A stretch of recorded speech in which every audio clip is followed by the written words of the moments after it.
السلام علیکم۔ کم امید ہے آپ سب بخیریت ہوں گے۔ آج آپ کے لیے میں ایک زبردست قصہ لے کر آیا ہوں جس کا عنوان ہے سونے کی اشرفی۔ قصہ شروع کرتے ہیں۔ کہتے ہیں ایک دفعہ کہیں ایک ہوشیار شخص رہتا تھا۔ اس کا ایک اکلوتا بیٹا تھا۔ ماں کے بیجا لاڈ پیار میں بگڑا ہوا بیٹا آہستہ آہستہ بڑا ہونے لگا، یہاں تک کہ جوان ہو گیا، لیکن نہ کوئی ہنر اور نہ ہی کسی کام کا تجربہ۔ اسے ایک ہی کام آتا تھا اور وہ تھا باپ سے چھپا کر ماں کے دیے ہوئے پیسوں سے کھیل کود اور مستیاں کرنا اور سڑکوں چوراہوں پر وقت گزارنا۔ ایک دن صبح کے وقت باپ نے اسے آواز دے کر اپنے پاس بلایا اور کہا، بیٹا اب تم بڑے ہو گئے ہو اور خیر سے جوان بھی ہو، آج سے اپنی ذات پر بھروسہ کرنا سیکھو، اپنے پسینے کو بہا کر کمائی کرو اور زندگی گزارنے کا ڈنگ سیکھو۔ بیٹے کو باپ کی یہ بات کچھ ناگوار سی گزری۔ تقریباً احتجاج بھرے انداز میں اس نے باپ سے کہا، مجھے تو کوئی کام نہیں آتا۔ باپ نے کہا، کوئی بات نہیں، اب سیکھ لو، تم آج ہی شہر روانہ ہو جاؤ اور یاد رکھو جب تک میرے لیے ایک سونے کی اشرفی نہ کما لینا، لوٹ کر واپس نہ آنا۔ مرتا کیا نہ کرتا۔ بیٹا گھر سے جانے کے لیے دروازے کی طرف بڑھ ہی رہا تھا کہ اس کی ماں، جو یہ سب گفتگو چھپ کر سن چکی تھی، بیٹے کے سامنے آ گئی۔ مٹھی میں چھپائی ہوئی اشرفی بیٹے کو دیتے ہوئے بولی کہ شہر چلے جاؤ، رات کے لوٹ کر یہ اشرفی باپ کو لا کر دینا اور کہنا کہ میں شہر سے کما کر لایا ہوں۔ اور جو نوجوان خوشی خوشی گھر سے روانہ ہو گیا۔ شام گئے، لوٹ کر بیٹے نے ویسے ہی کیا جس طرح اس کی ماں نے اسے سمجھایا تھا۔ سیدھا باپ کے پاس جا کر بولا، ابا جان یہ لیجئے سونے کی اشرفی، میں نے سارا دن بہت جان لڑا کر کام کیا اور بہت ہی مشکل سے یہ اشرفی کما کر آپ کے پاس لایا ہوں۔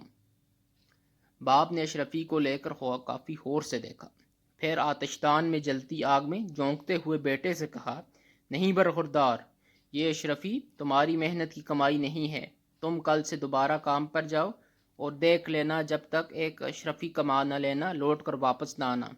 بیٹا خاموشی سے باپ کی اس حرکت کو دیکھتا رہا، نہ کوئی احتجاج اور نہ کوئی رد عمل۔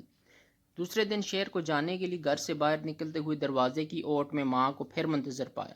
ماں نے اس کی مٹھی پر ایک اور اشرفی رکھتے ہوئے کہا، بیٹا اس بار جلدی واپس نہ آنا، شہر میں 2 یا 3 دن رکے رہنا، پھر لوٹ کر باپ کو یہ اشرفی لا دینا۔ بیٹے نے شہر جا کر ماں کے کہے پر عمل کیا۔ دن کے بعد گھر لوٹ کر سیدھا باپ کے پاس آ گیا اور اشرفی اسے تھماتے ہوئے کہا، اے والد محترم، یہ لیجیے سونے کی اشرفی، اسے کمانے کے لیے مجھے بہت کٹھن محنت کرنا پڑی ہے۔ باپ نے پھر اشرفی لے کر اسے کافی غور سے دیکھا اور دوبارہ یہ کہتے ہوئے آگ میں پھینک دیا، بیٹا یہ اشرفی نہیں ہے جو میں چاہتا ہوں، کل پھر سے تم کام کے لیے جاؤ اور اس وقت تک نہ لوٹنا جب تک اشرفی کما نہ لو۔ اس بار بھی اپنے باپ کی اس حرکت پر بیٹا بغیر کوئی ایک لفظ بولے خاموش رہا۔ تیسری مرتبہ یہ نوجوان اپنی ماں کے جاگنے سے پہلے ہی شہر کی طرف روانہ ہو گیا اور وہاں 1 مہینہ رہا، اور اس بار 1 مہینے کے بعد حقیقی معنوں میں محنت و مشقت سے کما کر اشرفی کو نہایت حفاظت سے مٹھی میں دبائے مسکراتے ہوئے اپنے باپ کے پاس حاضر ہوا۔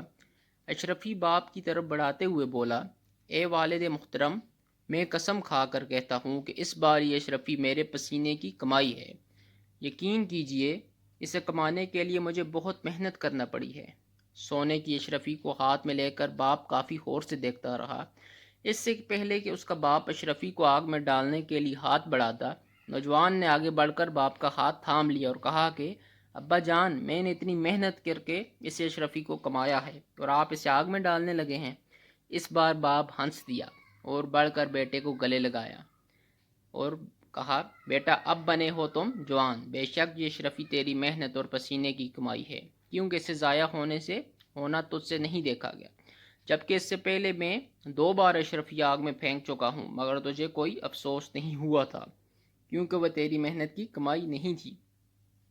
عزیز دوستو، بات پیجئے، سچ ہے کہ بغیر محنت اور مشقت سے چاہے آپ کو دولت کا پہاڑ ہی کیوں نہ مل جائے، نہ تو وہ زیادہ دیر ٹک کے رہتا ہے، نہ ہی اس کے جانے کا آپ کو دکھ ہوگا، لیکن اپنی محنت اور خون پسینے کی کمائی سے حاصل ہونے والی ایک ایک پائی بھی اپنی قیمت کا احساس دلاتی ہے، اور آپ کو پتہ ہے کہ بے شک محنت میں عظمت ہے، اسی لیے ہمیں کوئی بھی چیز حاصل کرنے کے لیے محنت کرنا پڑے گی۔ تبھی ہم اس مقام کو حاصل کر سکتے ہیں جس کو حاصل کرنا چاہتے ہیں۔ تو یہ تھی آج کی کہانی۔ اب ملتے ہیں نیکسٹ کہانی میں۔ میرے چینل کو لازمی لائک، سبسکرائب اور شیئر کریں۔ اللہ حافظ۔